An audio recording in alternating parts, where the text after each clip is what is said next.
y somos, creo que, coetáneos de residencia. Y pues en aquella época, a finales de los 80, Marcial empezó a destacar como el que empezó a digitalizar los archivos de la paz. Aquello era impresionante, cuando todos estábamos escribiendo libros, nuestras a mano, nuestras biopsias, nuestros números. Luego Marcial evolucionó, empezó yo diría que llevar la SEAP. Los presidentes de la SEAP se han ido sucediendo, pero durante muchos años la SEAP era Marcial. Él lo hacía todo, llevaba la web y tenía una capacidad de trabajo que a mí me impresionaba, y esa capacidad venía de lo que ha apuntado Raimundo, de esa capacidad de aprovecharse de las tecnologías de lo digital. Marcial tiene un dominio de todos los aspectos de la patología digital absolutamente impresionante, y nos podría hablar de lo que quisiera, pero bueno, nos va a hablar también algo del futuro, introducirnos la patología computacional. Adelante, Marcial. Muchas gracias por la presentación, Luis. La etapa de la SEAP fue muy interesante y ahora Jordi lo sabe muy bien, porque eso básicamente pues, fue un poco modernizar, ¿no? Y transmitir esa modernización a todos los patólogos, ¿no? Hemos visto el ejemplo de lo que queremos hacer, de lo que tenemos que hacer, y probablemente haya muchos residentes o patólogos que tengan menos conocimientos de esos conceptos que nos ha hablado Raimundo, y yo creo que, aunque permitidme, y sobre todo también pensando en los técnicos cuyo papel es fundamental según nos han comentado, ¿no? Y permitidme, aquellos que ya tenéis conocimientos de sobra de lo que es patología digital y computacional, pues que aborde también estos conceptos que a muchos os sonarán muy básicos. Entonces vamos a hablar de cuáles son los conceptos principales en ese proceso de digitalización, que conlleva algo muy importante, que es la gestión de la imagen, gestión que es muy complicada por el tamaño que tienen nuestras imágenes microscópicas. Vamos a hablar de lo que es el flujo de trabajo, pero también hablaremos de inteligencia artificial y de los conceptos básicos de patología computacional. De hecho, hay que distinguir esos dos conceptos. La patología digital, cuyo concepto empieza a ser más conocido hacia el año 2000, no es simplemente la digitalización, es la organización de nuestro trabajo con herramientas digitales, donde la imagen es esencial, pero ahí no es lo único que hay que gestionar. La computacional, que es un concepto que nace 8 años después, es básicamente una vez que estamos obteniendo gran cantidad de datos, insisto, no solo imagen, nos han hablado de datos clínicos, de descripciones morfológicas, de patología molecular, vamos a aplicar modelos matemáticos para analizar, y hay modelos estadísticos también, para analizar claramente toda esa información. Y esa es la patología, el concepto de patología computacional. Y digo esto para insistir en que no hablamos solamente de imagen. La imagen es lo que más nos apasiona a los patólogos, ¿no? Y de hecho todos aspiramos a un análisis de imagen completamente automatizado en carcinomas, en oncología, en nefropatología. Todo eso está incluido en la patología computacional, pero hay muchos métodos para llegar ahí.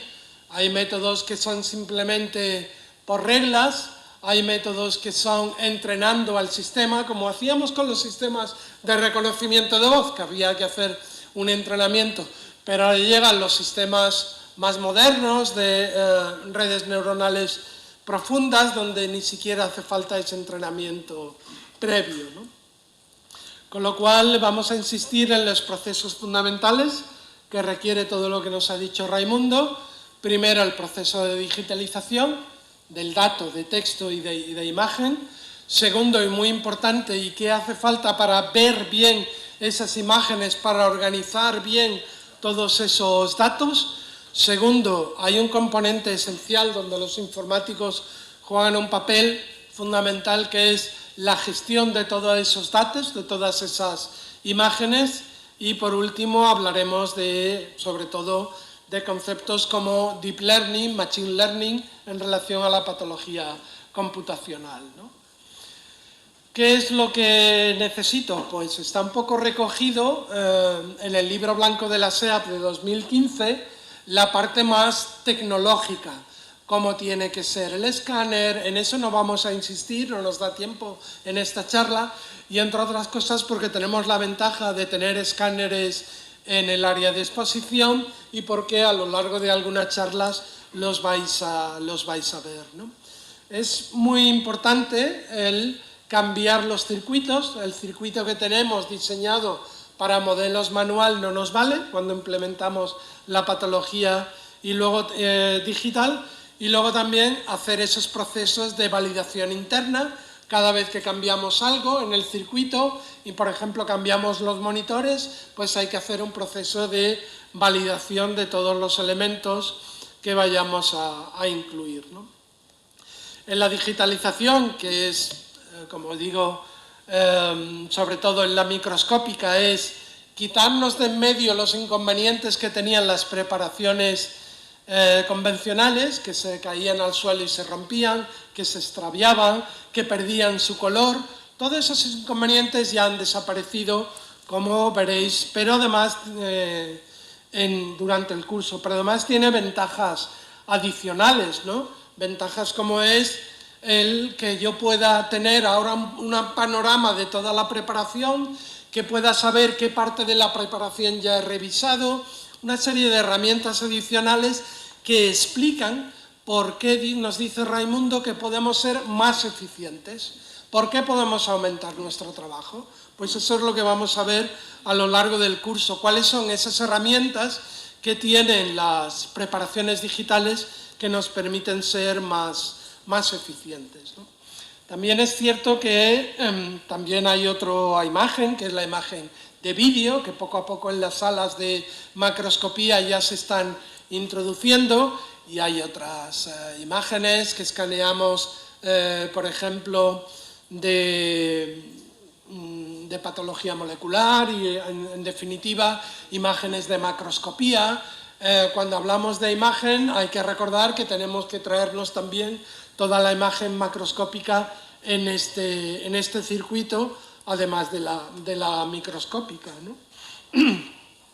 En la microscópica el dispositivo fundamental es lo que llamamos el escáner de preparaciones, que a partir de una preparación en cristal va a generar un fichero, un archivo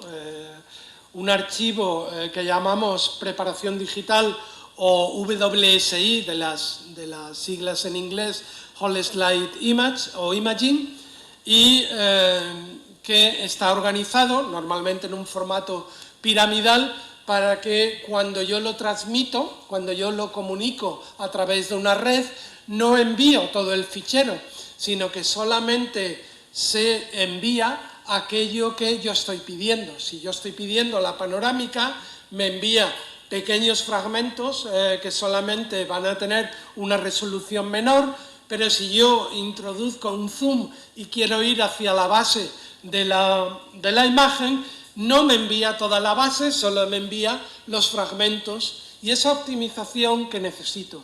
Y esa optimización es la que hace que a través de un móvil podamos ver preparaciones digitales, porque no se está enviando toda la imagen, ¿no? Y lo bueno ahora es que todo el proceso está muy automatizado y apenas requiere intervención humana, y ya habéis visto el índice de error tan bajo que se ha conseguido en Granada, ¿no? ¿Qué es lo que le debemos pedir? Un alimentador de preparaciones con unas dimensiones adecuadas a nuestro servicio de anatomía patológica. La iluminación tiene que ser acorde con lo que necesite. Puede que necesite escanear solo campo claro, pero puede que necesite también escanear fluorescencia, y entonces no todos los equipos permiten ambas alternativas, con lo cual hay que seleccionar un equipo normalmente para campo claro, otro equipo para fluorescencia, para no romper el esquema de trabajo, ¿no? Analizar la cámara, analizar la velocidad de escaneado, analizar, y esto ya requiere una evaluación que tenéis que hacer vosotros con vuestras preparaciones, que las estáis montando con cubreobjetos, puede ser un problema. Analizadlo, mirar cuál es el resultado y a lo mejor tenéis que valorar pasar a film, como ya nos han comentado. Y luego hay un proceso de componer toda la imagen, y si veis que la imagen no es satisfactoria porque hay pequeños errores en el cosido de las imágenes, pues entonces tenéis que valorar si esa es realmente la solución que vosotros necesitáis, ¿no?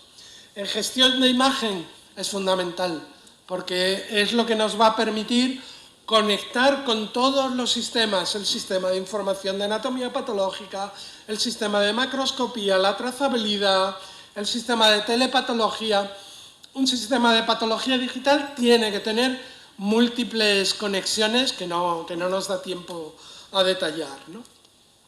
Y cuidado con las necesidades de almacenamiento, porque las necesidades de almacenamiento son enormes.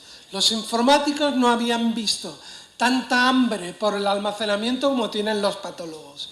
Si nosotros decimos que solamente 1000 preparaciones en una resolución más mínima va a requerir 1 terabyte, y por lo tanto, si fueran 30.000 preparaciones, 30 terabytes al año, insisto, para empezar, que con esto no digitalizamos todo, pero con 30 terabytes a veces es toda la dimensión que tienen en pequeños hospitales.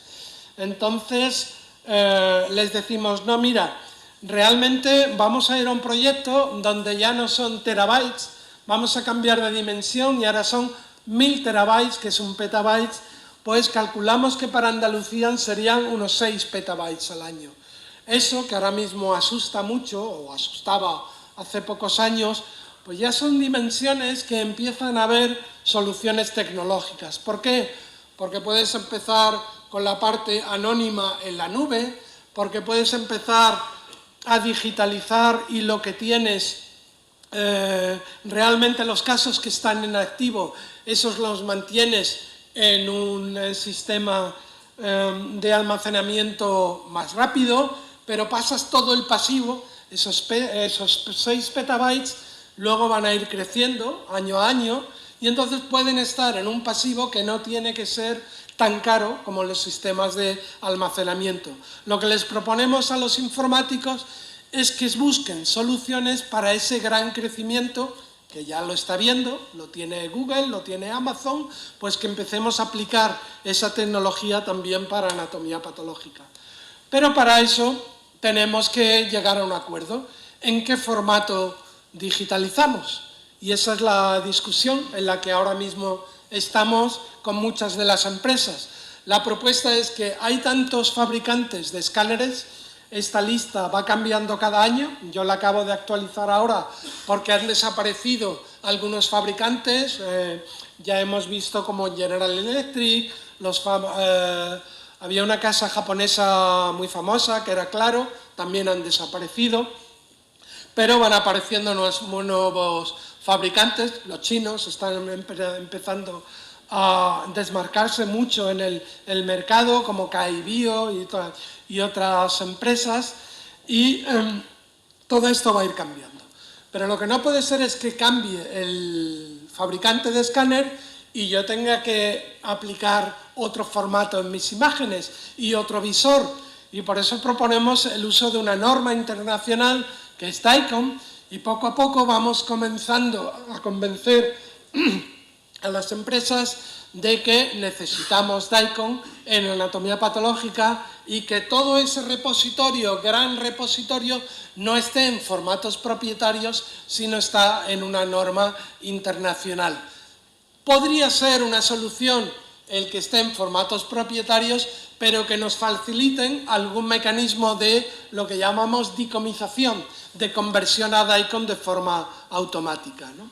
DICOM ya está disponible para anatomía patológica, es decir, ya hay escáneres que directamente generan los ficheros en DICOM correspondientes, y hay escáneres y hay visores que ya trabajan con DICOM, algo que no podíamos decir hace 4 años en el último curso, ahora ya sí podemos decir que ya está disponible. Pero hay más estándares. Hay que pedirles a los fabricantes que cumplan con IHE, que cumplan con HL7, que cumplan con SNOMED. Cuando diseñemos los pliegos, recordar que en esa interoperabilidad ya hay normas de IHE, de SNOMED, etcétera, que tenemos que incorporar también en los pliegos, ¿no? Y fundamental la integración entre el sistema de información de anatomía patológica y el visor de preparaciones digitales. Tienen que formar una sola unidad, aunque sean dos componentes de dos fabricantes, ¿no? Pero yo si trabajo con la preparación digital y de ahí quiero ver las previas, todo ese enlace debe estar comunicado con el sistema de información de anatomía patológica para poder buscar las previas de cada caso sin salir del propio visor de preparaciones digitales, ¿no? Es la principal integración. Y como no nos da mucho tiempo para explicar con mayor detalles, vamos a hablar de algunos conceptos relacionados con patología computacional e inteligencia artificial.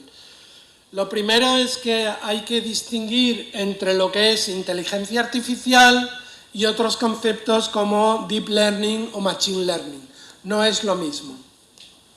Machine learning son normalmente mecanismos en los que a la máquina le enseñamos a aprender determinados modelos y son muy buenos para clasificar. Y no han sido sustituidos del todo. Son técnicas que vienen siendo utilizadas desde hace bastantes años. Las técnicas de machine learning como bootstrapping son técnicas donde enseñamos al sistema, pero lo que nosotros buscamos es algo más. Y es, ¿y por qué le tengo yo que enseñar al sistema que esto es un carcinoma ductal y que esto es un carcinoma lobulillar? ¿Por qué no lo aprende el sistema automáticamente? ¿Por qué no le introduzco un montón de imágenes y yo le digo esto lo has hecho bien y esto lo has hecho mal y el sistema va automáticamente aprendiendo? Para hacer eso se introdujo el concepto de Deep Learning. El concepto, ¿por qué Deep Learning? Porque son redes neuronales con muchas capas y por eso hablamos de aprendizaje profundo, por la arquitectura que tienen estas redes neuronales. Con Deep Learning sí podemos tener sistemas que aprenden automáticamente. Con Machine Learning a la máquina le tenemos que enseñar.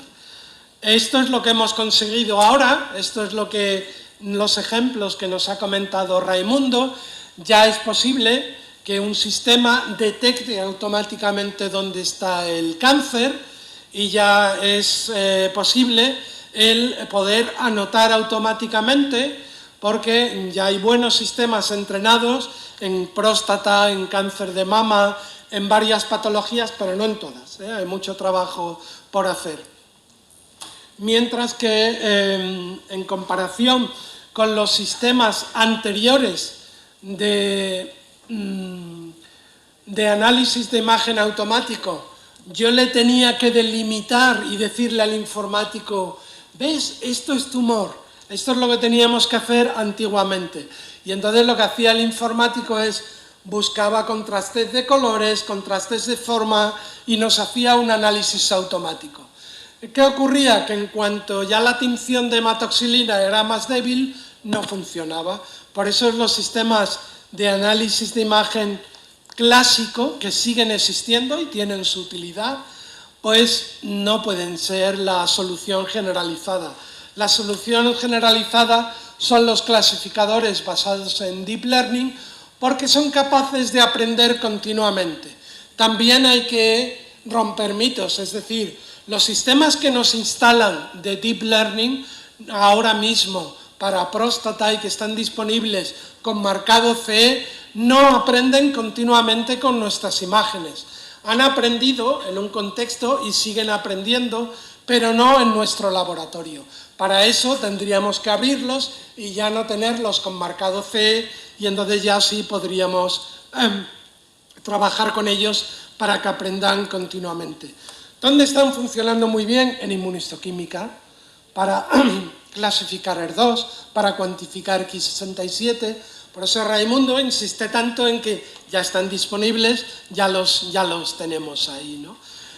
Funciona muy bien para detectar tumores. Nosotros hicimos un proyecto para distinguir lesiones benignas de mama de carcinoma con hematoxilina y eosina y detectaba y fuimos capaces de entrenar el algoritmo perfectamente con hematoxilina y eosina. En dermatopatología está funcionando muy bien para clasificar esto es un vaso celular, esto es un melanoma. Hay muchísimos ejemplos. E incluso en la predicción, que introduciendo lo que ya el concepto que nos han dicho de cómo vamos a ser capaces con hematoxilina y eosina de predecir si ese tumor tiene determinadas mutaciones, pero incluso de predecir cuál es la carga mutacional y si va a tener una respuesta a la inmunoterapia o no. Todo eso se puede hacer entrenando los sistemas solamente con hematoxilina y eosina. Bueno, para que tengamos al menos 5 minutos de debate, vamos a pasar ya a las conclusiones. Lo fundamental en todo esto es la integración entre sistemas. Ya nos han dicho que es imposible que un solo sistema cubra todas las posibilidades. Vamos a integrar sistemas de información de anatomía patológica, sistemas de patología digital, sistemas de almacenamiento, etc. Lo bueno es que ya empiezan a aparecer y nos tienen que sonar términos como DICOM, porque son los términos que nos van a permitir normalizar y exigir en los pliegos que haya una normalización de la tecnología, tanto en DICOM como IHE. Integrating Healthcare Enterprise, IHE también nos tiene que sonar en todo este modelo de integración. Es cierto que los PACS, los sistemas de almacenamiento que hay en los hospitales, tienen que adaptarse. Tienen que adaptarse porque no pueden asumir de entrada toda nuestra capacidad de almacenamiento. Tienen que diseñarse de forma que haya un almacenamiento activo para los casos que están abiertos y un almacenamiento pasivo que esperamos que sea mucho más barato, y ese diseño es el que aún están los informáticos trabajando en él, porque aún nos falta tener toda esa infraestructura a largo plazo bien diseñada para que dentro de 1 año o 2 años no tengamos que borrar imágenes. Entonces, si ya tenemos todo eso organizado, podremos aplicar todas esas herramientas de detección automática de cáncer, de cuantificación automática de inmunohistoquímica que nos está facilitando ya la patología computacional. Y eso es todo. Muchas gracias.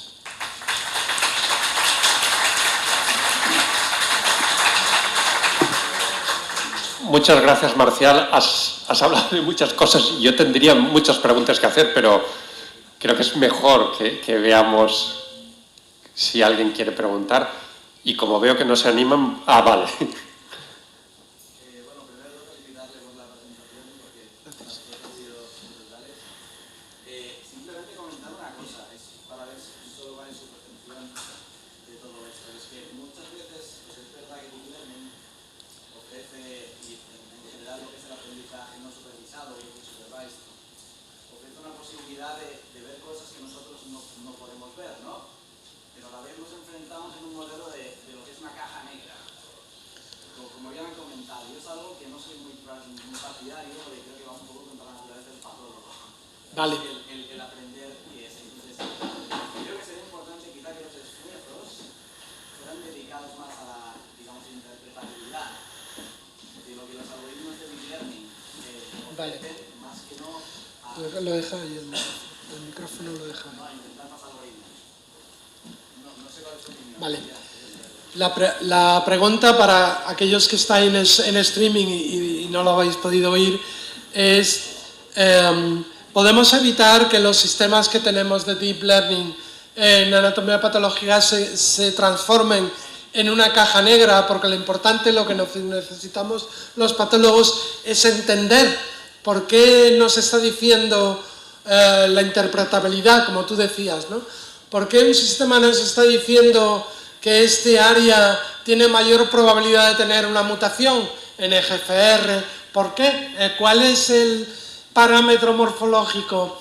Y en este sentido, Deep Learning, yo diría que ya ha dejado, yo cuando hablaba de Deep Learning en los cursos anteriores, muchos me oíais hablar de que era una caja negra, pero poco a poco hay toda una rama de inteligencia artificial que está intentando explicar cuáles son los motivos y empezamos a ver ya algoritmos en los que empiezan, no te dicen el porqué, pero empiezan a segmentarte y a decirte, mira, es que este núcleo que estás viendo es distinto de este. A ti te puede parecer igual, pero analízalo con otra tinción o con otra perspectiva y verás que no es exactamente igual. Entonces, la ventaja es que podemos combinar sistemas de Deep Learning con clasificadores como Machine Learning, en los cuales empiezan a ayudarte a segmentar las áreas que son de interés, ¿no?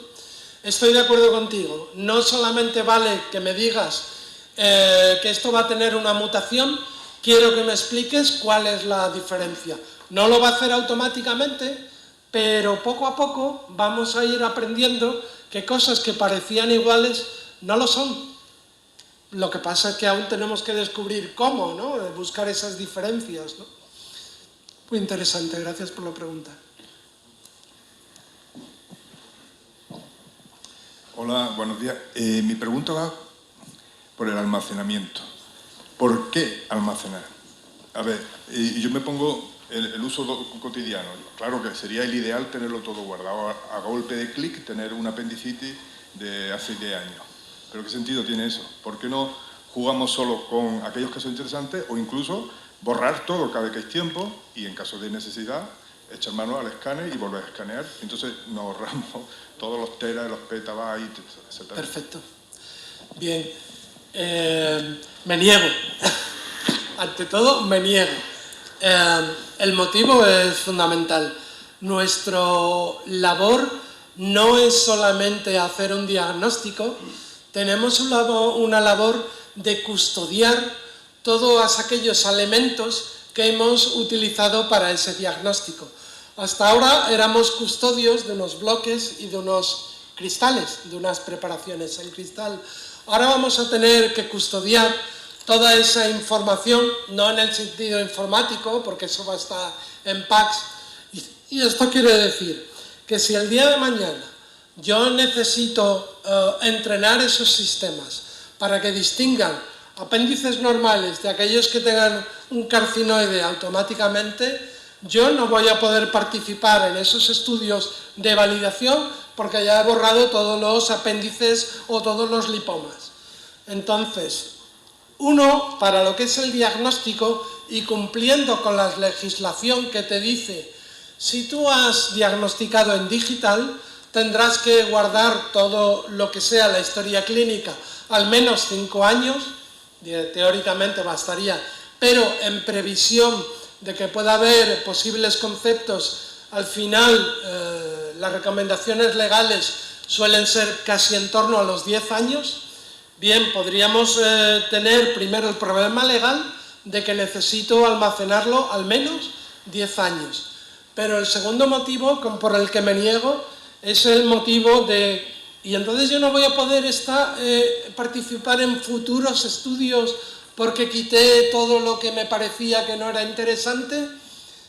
Y en segundo lugar, ahora los mecanismos que yo usé para diagnosticar ahora no son los mecanismos que voy a tener dentro de 10 años.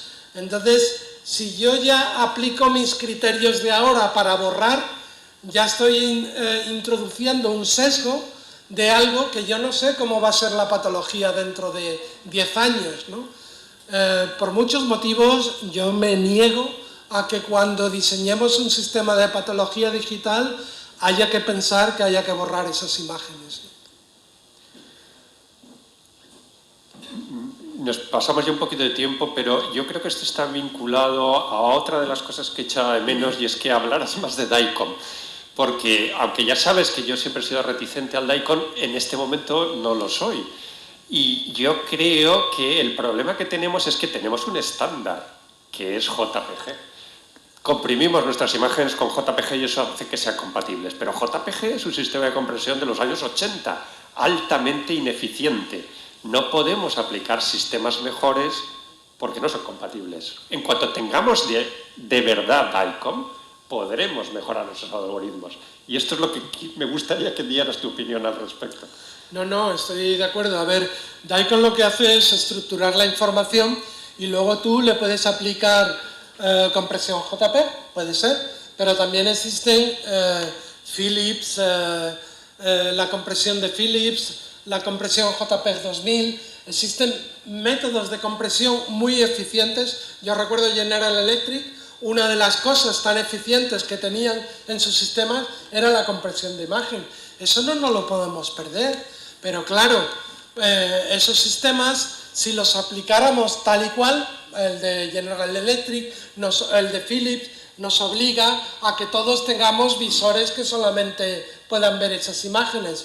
La ventaja de DICOM es que aplicando tecnología moderna, ahora se habla mucho también de los VNAs, es decir, no tienes que convertirlo todo a DICOM, puedes utilizar formato propietario, pero luego convertirlo todo a DICOM para comunicarte con los demás. En definitiva, yo creo que lo que nos va a permitir es que podamos comunicarnos por fin, independientemente del sistema de escáner que cada uno tenga, ¿no? Y estoy de acuerdo que JPEG no es suficiente y hay que evolucionar en las técnicas de compresión, siempre y cuando cumplamos lo que ya está, técnicas de compresión que ya están incluidas en el estándar DICOM, ¿no? Bueno, tenemos que seguir adelante para cumplir el horario.